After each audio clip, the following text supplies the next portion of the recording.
Sometimes you'll see that you are doing something good, and suddenly things don't go well, where it becomes much harder. The better you do, the more difficult the mitzvah becomes. So you think, what, maybe HaShem doesn't want me to do this. You suddenly decided one day you want to do TeShuva. Before the day you decided to do TeShuva, no one cared about your religious preference, no one cared about your free time, no one cared about anything. Suddenly you want to do TeShuva, all of a sudden all your friends, family, peers, co-workers, the whole world cares. Hey, what happened? What, somebody died? Why are you religious? What's wrong with you? What's going on? Why, you don't like us anymore? Why, you think you're better than us then? What? All of a sudden everybody cares about your religious preference. Before that, no one even asked you if you're religious. No one even asked you if you're even a human. Nothing. No one cared. Suddenly you decide to do TeShuva. All of a sudden, the whole world cares. One day you decided to abandon Christianity, abandon atheism, abandon all types of heresy. Decided you want to convert to Judaism. In the beginning, everything was going good. You were excited. Oh, I got this rabbi on YouTube. He excites me. He gives me, all of a sudden, everything's going great. Everything in the beginning, everything is going great. So you're like, oh yeah, I'm going to be a Jew in like a week. I'm going to just like stream every shiur, 3,000 shiurim, we're going to watch them all in one day. And you want 1, 2, 3, where you're swallowing the shiurim. And you ordered 900 books as if you're going to read them in a week too while you're watching the shiurim. Your whole life becomes full of books, shiurim, everything. You're so excited. Everything is great. A few months go in. And things become a little more serious. You're actually going into a formal process. You say, you're Rabbi, you're in a connection, everything is going good. All of a sudden, you get a phone call. Bad news. You lost your job. Bad news. Somebody you care about is not happy with you. Bad news. Whatever else. Oh, maybe HaShem doesn't see these bad news. See, I never had this bad news before. I was alive in the world for 30 years, never had bad news. My wife always liked me, my husband always liked me, my kids always liked me, my job always liked me, everything was good. Suddenly I want to become a Jew. All I have is bad news. All I have is bad news. I wake up in the morning, I say Modani for bad news. I say Shema Yisrael for bad news. Everything's bad, all day, bad news. The job, the money, the this, the that. Maybe HaShem doesn't want me to convert. Wrong. HaKadosh Baruch Hu wants you to convert. HaKadosh Baruch Hu wants you to do TeShuva. But He also wants to do a few other things along with it. Number one, He wants to test you. It says HaShem tests those that He loves.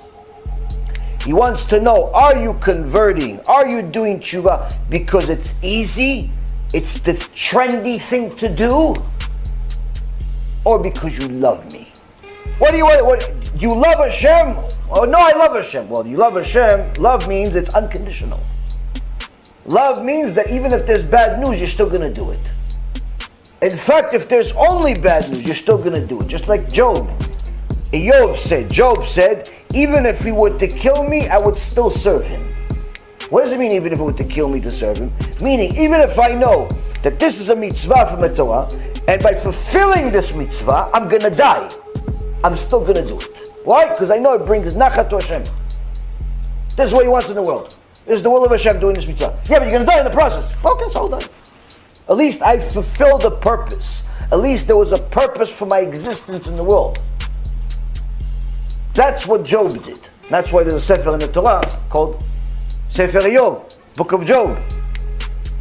So, a person that loves Hashem is going to do it through thick and thin. So first, the HaKadosh Baruch Hu wants to know, do you love me? Do you love HaKadosh Baruch Hu?